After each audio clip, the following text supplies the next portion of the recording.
हाँ बेटा, सबसे पहले सभी बच्चों से सुप्रभात। और आज इस वीडियो में अपने कक्षा 12 में जो हिंदी साहित्य विषय है, इसकी जो तीसरी इकाई है, और इस तीसरी इकाई के पाठ्य पुस्तक सरयू के गद्य भाग का पाठ आलोपी, इस पर अपनी चर्चा रहेगी। इसका अध्ययन करेंगे, इसकी व्याख्या करेंगे।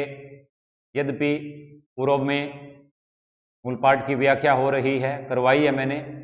और अब मेरा सभी बच्चों से आग्रह रहेगा कि वे प्रश्न संख्या 106 आलोपी गद्य भाग के इस पाठ का प्रश्न 106 नंबर निकाल करके, और नीचे से जो ऊपर वाला पैरा है, नीचे वाला दिया हुआ है, जिसमें लिखा है, एक बार जब अपनी लंबी अकर्मण्यता पर लज्जित हमारे हिंदू मुस्लिम भाई वीरता की प्रतियोगिता में सक्रिय भाग ले रहे थे। यहां से पढ़ना शुरू करेंगे। देखिए बेटा, इससे पूर्व लेखिका ने एक तरह से आलोपी का चरित्र चित्रण किया है। उसकी कर्तव्य निष्ठा, काम के प्रति जो उसकी लगन है, समर्पण का जो भाव है, कि आंख से अंधा है, नेत्रहीन है वो, लेकिन उसके सामने परिस्थितियां चाहे कैसी भी हो, सर्दी हो, गर्मी हो, वर्षा हो, धूप हो, आंधी तूफान, कुछ भी हो, वह अपने काम पर हमेशा पाबंद बना रहता है। वह कभी भी लापरवाही नहीं करता है, कैसी भी कठिन परिस्थिति क्यों न पैदा हो जाए, वो अपने काम पर उसी समय हाजिर होता है। तो एक बार जब अपने लंबे अकर्मण्यता पर लज्जित हमारे हिंदू मुस्लिम भाई वीरता की प्रतियोगिता में सक्रिय भाग ले रहे थे। मतलब ये इस पंक्ति का है कि जब एक बार समाज में हिंदू और मुस्लिमों के बीच में सांप्रदायिक तनाव बढ़ गया था, सांप्रदायिक दंगे फैल चुके थे, चारों ओर का आसपास का वातावरण, माहौल खराब था, लोगों की जान जोखिम में पड़ी हुई थी। ऐसी कठिन परिस्थितियों में तब आलोपी पहले से दुगनी बड़ी डलिया में न जाने क्या क्या भरे, और एक बड़ी गठरी रघु की पीठ पर भी लादे सुनसान रास्ते से आ पहुंचा। क्या किया उसने? आलोपी ने पहले से दुगनी बड़ी डलिया में, बड़ी टोकरी पहले जो थी उससे बड़ी उसने टोकरी सिर पर रख करके उसमें न जाने क्या क्या, और एक बड़ी गठरी रघु की पीठ पर, और एक और गठरी रघु जो उसका फुफेरा भाई है उसकी पीठ पर लाद कर सुनसान रास्ते से सब्जी देने के लिए लेखिका और उसके छात्रावास में आ पहुंचा। उसके दुस्साहस ने मुझे विस्मित न करके क्रोधित कर दिया। ये भाई, जब लोगों की जान के लाले पड़े हैं, चारों ओर मारकाट हो रही है, खून खराबा हो रहा है, अशांति है, तो ऐसे वातावरण में, ऐसे माहौल में लोग बाहर नहीं निकलते हैं। लेकिन उसने जो कुछ किया है, ये उसका दुस्साहस है। अच्छे के लिए साहस, बुरे के लिए दुस्साहस, ये उसका दुस्साहस था। तो इस दुस्साहस को देख करके मुझे हैरानी होनी चाहिए थी, लेकिन हैरानी न होकर के उसकी जगह मुझे उस पर क्या आया? लेखिका कह रही है, क्रोध आया, गुस्सा आया। तुम हृदय के भी अंधे हो, आंखों के अंधे नहीं हो, हृदय से, मन से देखते नहीं तुम अपने हृदय से चारों ओर? क्या तुम्हें अपनी जान प्यारी नहीं है? वे इस वातावरण में, इस माहौल में तुम बाहर निकले हो, क्या सोच करके? ऐसी अंधेरी गलियों में प्राण देकर कुछ स्वर्ग नहीं पहुंच जाओगे क्या? इस वातावरण में, इस माहौल में अगर तुमने जान दे दी, क्या तुम्हें स्वर्ग मिल जाएगा? स्वर्ग मिलने वाला नहीं है। आदि आदि स्वागत वचनों के उत्तर में इस प्रकार की ऐसी बातें कह कह करके मैं उसका स्वागत कर रही थी। ये मेरे स्वागत वचन थे कि वो आया है आने के लिए, मतलब मैं आने के बाद में उसका जो स्वागत कर रही हूं, ये है मेरे स्वागत भरे वचन के। आलोपी बैंगन लौकी टंटोलने लगा। कोई प्रतिक्रिया उसने नहीं की, बस सब्जियों की उलट पुलट करने लगा। कोई लौकी है, कोई बैंगन है, जो भी है उनको उलट पुलट करने लगा। मेरे आंगन में तरकारियों का टिल्ला निर्मित कर, ढेर लगा दिया, टिल्ला निर्मित कर दिया, सब्जियों का ढेर लगा दिया। वह वैसे ही मूक भाव से छात्रावास की ओर चला, ढेर सारी ढेर लगा करके लेखिका के आंगन में सब्जियों का, और वहां से उठ करके फिर वो छात्रावास की तरफ चल पड़ा। वहां से लौटकर जब वह सुखी आंखें पोंछता और ठिठकता सा सामने आ खड़ा हुआ, वहां से लौट कर, यानी छात्रावास में सब्जी देने के बाद में वो अपनी आंखें, सूखी आंखों को पोंछता और ठिठकता सा सामने आ खड़ा हुआ, तब मेरा क्रोध बरस कर मिट चुका। अब पहले जैसा या पहले जितना क्रोध मेरे भीतर नहीं था, अब मैं शांत हो गई थी, सामान्य हो गई थी, और मन में ममता की सजलता व्याप्त थी और उसके प्रति ममता का जो भाव था वो उमड़ रहा था। मेरे कंठ में आश्वासन का स्वर पहचान कर जैसे ही मैं बोली, मेरे स्वर में, क्योंकि पहले तलक था, अब तलखी वो पहले वाली नहीं थी। उसने पहचान लिया, स्वर से अनुमान लगा लिया कि अब यह आश्वासन भरा है। उसने रुक रुक कर बताया कि वह 2 दिन के लिए तरकारियां ले आया है। फिर माहौल खराब है आसपास का, और इतनी सारी ढेर सारी वो सब्जी 2 दिन के लिए लेके आया है। मैटर ने उसे ज्ञात हो गया था, छात्रावास का संचालन करने वाली है, उसने पता चल गया कि उनके भंडार घर के आचार समाप्त हो चुके हैं। मतलब छात्रावास में जो भोजन बनता है, भोजन के अंदर जो अचार वगैरह दिया जाता है, वो भी खत्म हो चुका है, और बड़ियों में फफूंदी, बड़ियाँ भी खराब हो गई है, उन पर सफ़ेद सफ़ेद फफूंदियाँ आ गई है। केवल दाल से तो आलोपी जैसे व्यक्ति, अब रही बात दाल, अब मेरे जैसे कोई मान लो आलोपी जैसे जो लोग हैं, साध प्रवृत्ति के जो लोग हैं, वो खाना खा सकते हैं, रोटी खा सकते हैं। अतः यह देहात ने यह सब खरीद कर बेचता यहाँ पहुँचा। मैंने माहौल पहचान लिया, उसको ताड़ लिया है, परख लिया है कि पता नहीं ऐसी परिस्थितियां कब तक बनी रहें, इसलिए वो 2 दिन का इंतज़ाम करके, यानी सब्जी का, वहाँ लेकर के आ गया है। ग्रामीण क्षेत्र से, खेतों से ली है और बेचता आ पहुँचा हूँ। उस बिना आंखों वाले आदमी को कौन सताएगा? उस बिना आंखों वाले आदमी को, उस अंधे आलोपी को कौन सताएगा? उसने किसी का क्या बिगाड़ा है, क्या बुरा किया है? पर जब मेरी आज्ञा नहीं है तब वह घर से बाहर पैर नहीं रख सकता। मेरी आज्ञा नहीं है, तब तक मैं आज्ञा नहीं देती, तब तक वो घर से बाहर पैर नहीं रख सकता। अब 2 दिन के लिए चिंता नहीं है, फिर तब तक यह झगड़ा समाप्त हो जाएगा। 2 दिन की व्यवस्था उसने सब्जी की बना दी है घर में छात्रावास के बच्चियों के लिए, और तब तक हो सकता है माहौल शांत हो जाए, वातावरण सामान्य हो जाए। आलोपी को ऐसे समय भी रोक सकना संभव, अब इन विपरीत परिस्थितियों में भी उसको रोक सकना मेरे लिए संभव नहीं था, क्योंकि बूढ़ी माँ की रक्षा का भार उस पर था, क्योंकि वो परिवार के अंदर अपनी माँ की वो देखभाल करने वाला था। बूढ़ी माँ की रक्षा करने का उत्तरदायित्व उसी के कंधों पर था। मैं बरामदे में हूं या नहीं, यह आलोपी देख न सकता। वो अंधा है, कैसे देखेगा? स्वाभाविक बात है ये। पर ऐसा कभी नहीं हुआ कि उसने आते जाते उस दिशा में नमस्कार नहीं किया। मतलब मैं हूं या नहीं हूं ये तो देख नहीं सकता, लेकिन मेरी जगह जो नियत है, तय है, उस तय जगह का वो अनुमान लगा लेता है, और उस अनुमानित जगह को वो आते जाते समय नमस्कार करके जाता है। उस जगह पर जब वो पहुंचता है, अनुमान के आधार पर उसको वो दोनों हाथ जोड़ करके नमस्कार करके वहां से जाता है। इतनी उसके अंदर नम्रता है।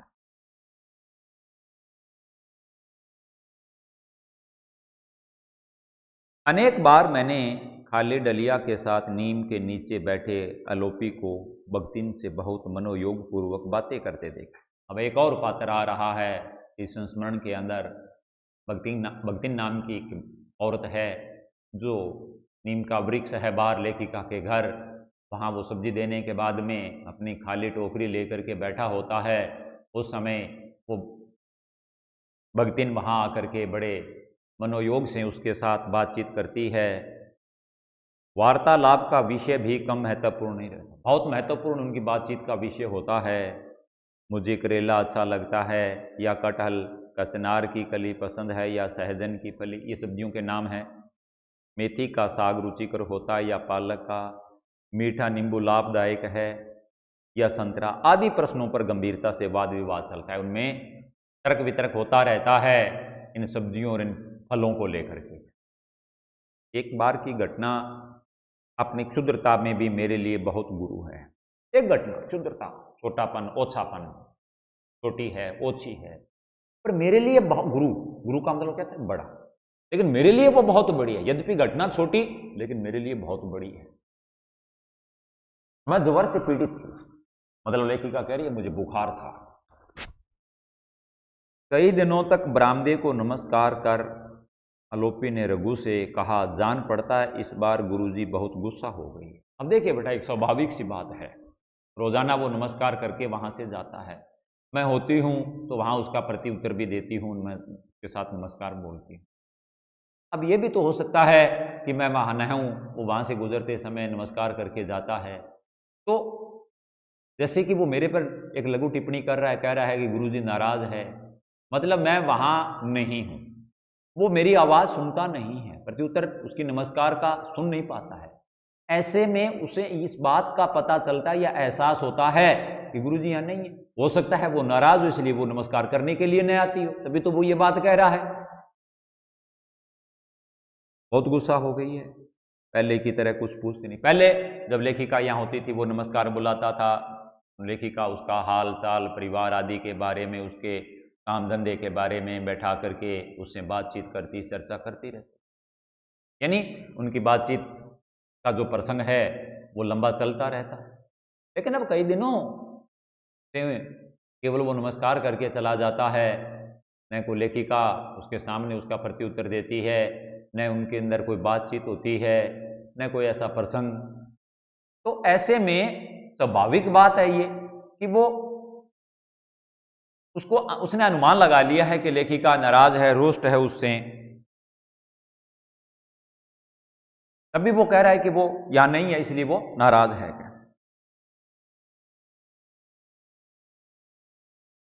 गुस्सा हो गई है, पहले की तरह कुछ पूछती नहीं है, पर जब उसे ज्ञात हुआ कि मैं बीमारी के कारण बाहर आ नहीं सकती, तब वह बहुत चिंतित हो उठा।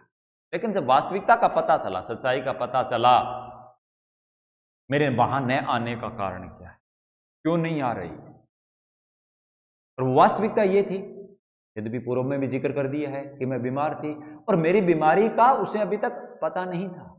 जब उसे मेरी बीमारी का पता चला कि मैं रुग्ण हूं, बीमार हूं, तो वह बहुत चिंतित हो गया।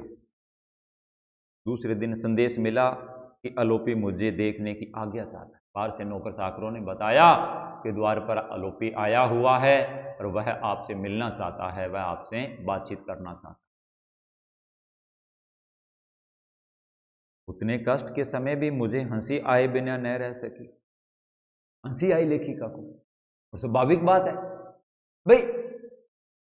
अगर स्वाभाविक बात यह है बेटा कि देखिए, अगर कोई व्यक्ति बीमार होता है, उसके पास उसकी कुशलक्षेम पूछने वाले, आने जाने वाले लोग होते हैं, तो न केवल उसकी हौसला अफजाई करते हैं, बल्कि अपनी तरफ से जितना भी बन सकता है, हो सकता है, वो अपनी तरफ से प्रयास करते हैं, कोशिश करते हैं, को स्वस्थ करने के लिए दवा दारू उपचार बताते हैं, पैसों की व्यवस्था करनी होती है, करता है हर कोई अपने स्तर पर जितना जितना होता है करता।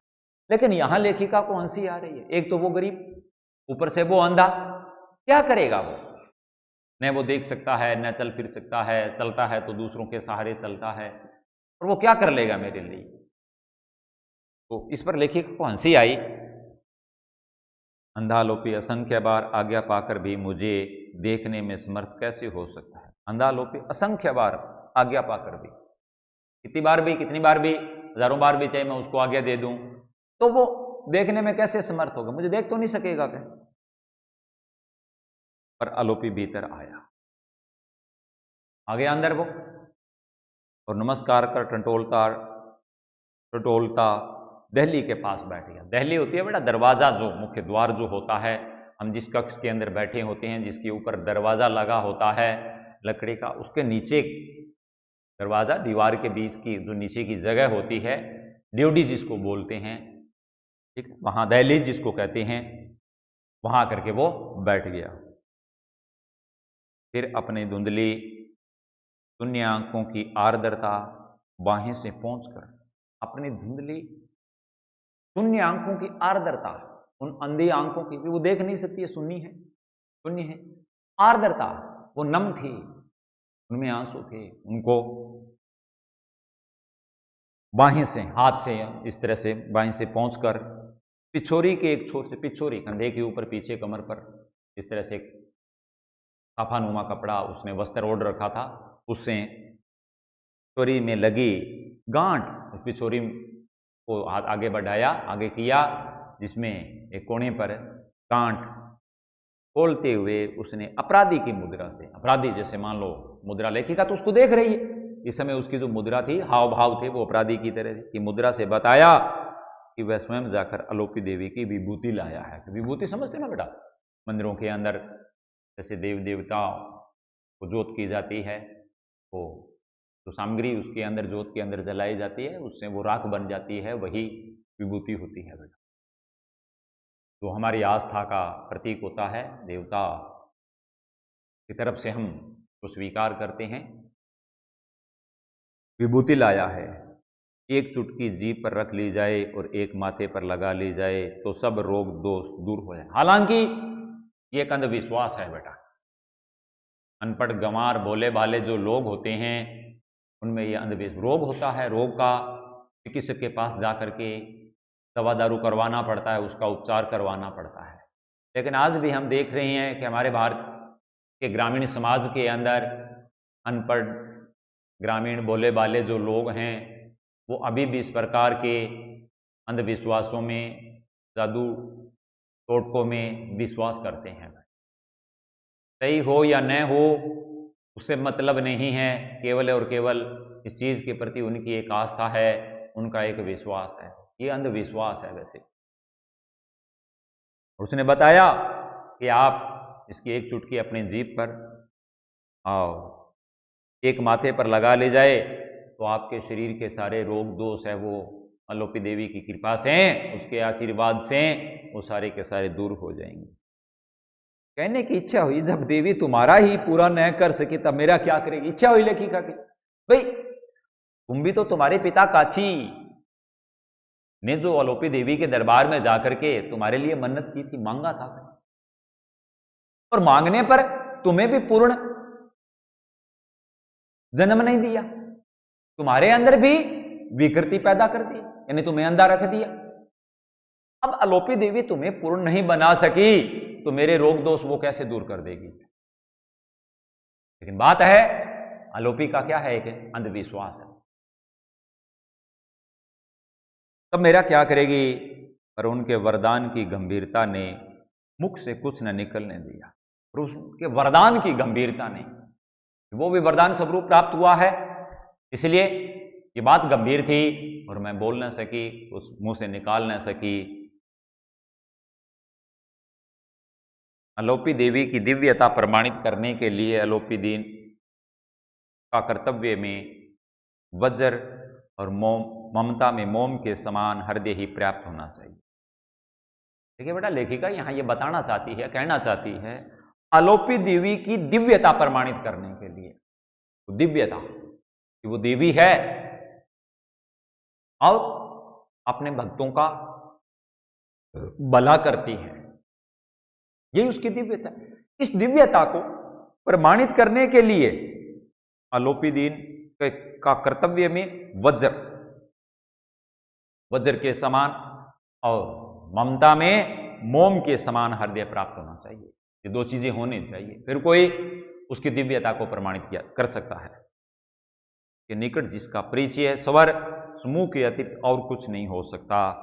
उस व्यक्ति के प्रति इतनी सहानुभूति भूलने की वस्तु नहीं है, चाहे कुछ भी हो, लेकिन फिर भी उसके निकट जिसका परिचय स्वर समूह के अतिरिक्त, स्वर समूह के अलावा और कुछ नहीं हो सकता, उस व्यक्ति के प्रति इतनी सहानुभूति भूलने की वस्तु नहीं। ये सहानुभूति की चीज है, उसके प्रति सहानुभूति प्रकट की जा सकती है और यह सहानुभूति भूलने वाली नहीं है। लेकिन वो सहानुभूति का पात्र है, उसने भी तो मेरे प्रति क्या दिखाई है, सहानुभूति दिखाई है। उसके भीतर सहानुभूति थी, तभी वो आलोपी देवी के दरबार में गया और वहां से ये बभूति लेकर के आया। और किस लिए, कि मैं ठीक हो जाऊं, स्वस्थ हो जाऊं। लेकिन मेरे प्रति भी तो उसके मन में क्या है, सहानुभूति। आलोपी को हमारे यहां आए तीसरा वर्ष चल रहा है, 3 वर्ष हो गए। तो वहां लेखिका के घर ये सब्जी का काम करते हुए, तरकारियां देते हुए से 3 साल हो गए। उसका कुछ भरा हुआ सा कंकाल कुर्ते से सज गया। अब शारीरिक सोष्टव जिसको कहें बेटा, पहले की अपेक्षा ठीक था। अब पहले उसकी हड्डी पसलियाँ दिखाई देती थी, अब धीरे धीरे उसका शरीर है वो ठीक हो रहा है पहले की अपेक्षा। मांस उसके शरीर पर दिखाई देने लगा है, अच्छा सुंदर दिखाई देने लगा है। सिर पर जब तक साफा सुशोभित होने लगा और ऊंची धोती कुछ नीचे सरक आई, सिर पर साफा अच्छा लगने लगा और धोती कुछ नीचे सरक आई। साधारणतः महीने में 70 रुपये से कुछ अधिक की ही साग तरकारियाँ आती। देखिए कह रही है मेरे यहाँ लगभग महीने का जो मतलब कुल खर्च सब्जी पर होता है वो लगभग 70 रुपये का होता है। दाम चुकाकर और रघु को कुछ देकर भी अलोपी के पास इतना बच जाता था जिससे वह सजलता व्याप्त है। आज उसके अंदर जो सजलता दिखाई दे रही है, उन 70 रुपयों में से वो अपने फुफेरे भाई रघु को भी दे देता और अपने लिए भी वो बचा लेता, जिससे उसका जीवन यापन हो रहा था। वो प्रसन्नता अब उसके जीवन में व्याप्त हो रही थी। अपनी मां के साथ सुख से रह सके, अब वो अपनी मां के साथ इतनी आय से वो सुखपूर्वक अपना जीवन यापन कर रहा था। और एक दिन तो रघु ने हंसते हंसते बताया कि दादा का रुपया उसकी माई गाड़ कर रखने लगी है। हंसते हंसते उसने कोई पूर्व की बात बता दी कि दादा का रुपया है और उसकी माँ है वो घर में जमीन में गाड़ करके रखती है। अलोपी के अंधेरे जीवन का उपसंहार भी कम अंधकार में न हो, इसका समुचित प्रबंध विधाता कर चुका था। अब देखिए बेटा, इस प्रकार से उपयुक्त जो वर्णन लेखिका ने अलोपी के बारे में किया है, वो सारा जो घटनाक्रम सामने आया है, उस घटनाक्रम से हमें अलोपी के जीवन में या अलोपी का जो जीवन है वो अंधकार से भरा हुआ दिखाई दे रहा है। कहीं भी उसके जीवन में कुछ प्रसन्नता नहीं है। एक तो वो अंधा है, वैसे भी अंधकार है बेटा, जीवन बार तो वैसे भी उसके लिए बार का जीवन है वो अंधेरे के समान है। इसके अलावा उसके चारों ओर की जो परिस्थितियां हैं, हालात है, वो भी विपरीत है। तो अंधकार से तो पहले ही भरा हुआ था और उस जीवन का उपसंहार कहे अंत जो है वो भी कम अंधकार में न, अंत भी उसका अंधकार से ही हो रहा है, इसका समुचित। और वो अंधकार से कैसे हो रहा है, इसकी व्यवस्था तो परमात्मा ने पहले से ही कर रखी। एक दिन मेरे निकट बैठकर अपने आप से संसार चर्चा करती हुई भक्तिन ने सुनाया, अलोपी अपना घर बसा रहा है। क्या बताया? जो भक्तिन थी उसने अलोपी के साथ जो उसके संस्मरण है, जो उसके साथ बातचीत उसने की है, उसके प्रेम प्रसंग है, उसका जिक्र उसने लेखिका के सामने किया कि अलोपी मेरे साथ अपनी गृहस्थी बसाना चाहता है। मैं इतनी विस्मित हुई कि भक्तिन की कथाओं के प्रति सदा की उपेक्षा भूलकर क्या कह उठी। हमेशा से लेखिका भक्तिन की उपेक्षा करती रहती है, लेकिन जैसे ही उसने ये बात मुझे बताई, मुझे घोर आश्चर्य हुआ, विस्मित हुआ, हैरानी हुई कि भक्तिन की कथाओं के प्रति जो वो हमेशा मुझे सुनाया करती थी, बातचीत जो भी कहती थी, मैं उसकी उपेक्षा ही करती, ज्यादा गंभीरता से न सुनती थी। लेकिन आज उसने जो कुछ मुझे बताया उसके प्रति मेरे भीतर हैरानी हुई और मैंने कहा क्या कह उठी। और तब भक्तिन ने उसी प्रसन्न मुद्रा में मेरी ओर देखा जिससे भीष्म ने रथ का पहिया ले दौड़ने वाले कृष्ण को देखा हो। मतलब लेखिका कह रही है तब भक्तिन ने उसी प्रसन्न मुद्रा में मेरी ओर देखा, ठीक उसी प्रकार से प्रसन्नचित्त मुद्रा के अंदर जिससे भीष्म ने रथ का पहिया ले दौड़ने वाले कृष्ण को देखा होगा। भगवान कृष्ण ने प्रतिज्ञा की थी महाभारत में, जो कुरुक्षेत्र में जो कौरव पांडवों के बीच युद्ध हो रहा है, उस युद्ध में अर्जुन का भी साथ दिया, उनके रथ के वो सारथी बने, और उधर जो दुर्योधन था उनको अपनी ताकत, अपनी सेना थी वो दे दी और स्वयं अर्जुन के साथ आ गए। तो अर्जुन उनका सखा था, मित्र था, सबसे प्रिय था। उन्होंने कह दिया था कि मैं तुम्हारा सारथी बनूंगा, इस युद्ध के अंदर मैं किसी प्रकार का कोई शस्त्र नहीं उठाऊंगा, ये प्रतिज्ञा थी उनकी। लेकिन भीष्म पिता चाहते थे, उनको अब पता चल गया था, और वो ये चाहते थे कि उन्होंने प्रतिज्ञा कर ली, भगवान कृष्ण ने प्रतिज्ञा कर ली कि मैं इस युद्ध के अंदर शस्त्र नहीं उठाऊंगा। भीष्म पिता चाहते थे कि जब तक ये शस्त्र नहीं उठाएंगे तब तक मेरी मृत्यु नहीं होगी। इच्छा मृत्यु का वरदान उनको मिला हुआ था और वो चाहते थे कि मेरी मृत्यु है वो अर्जुन के हाथ से ही हो, यानी जो तीर लगे वो अर्जुन के ही लगे थे। तो इस प्रतिज्ञा से भीष्म पितामह पहले खुश नहीं हुए थे, लेकिन जब भगवान कृष्ण भगवान कृष्ण की बातों को अर्जुन ने नहीं माना, वो निराश हो गए कि मैं आगे मारूंगा तो किसको मारूंगा, मेरे ही है, अपने ही है, भीष्म पिता है जिन्होंने लाड प्यार से मुझे पाला था, मेरी परवरिश की, और उनके ऊपर मैं तीर चलाऊं, ये मेरे से नहीं होता, क्योंकि वो मोह से घिर चुके थे।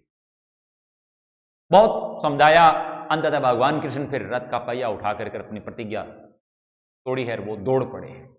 उस तोड़ी हुई प्रतिज्ञा को देख करके जितने प्रसन्न खुश भीष्म पिता हुए थे, उतनी प्रसन्नचित मुद्रा से मैं इस समय, भक्ति ने उसी प्रसन्नचित मुद्रा से मेरी ओर देखा, पता चला उसके कथन का प्रत्येक अक्षर बिना मिलावट का सत्य। आज उसमें कोई बनावटी बात नहीं है, आज जो कुछ भी वो कह रही है वो सत्य है सारा का। ठीक है बेटा, इसके बाद में शेष जो व्याख्या है वो अपने अगली वीडियो में पढ़ेंगे। तब तक के लिए धन्यवाद।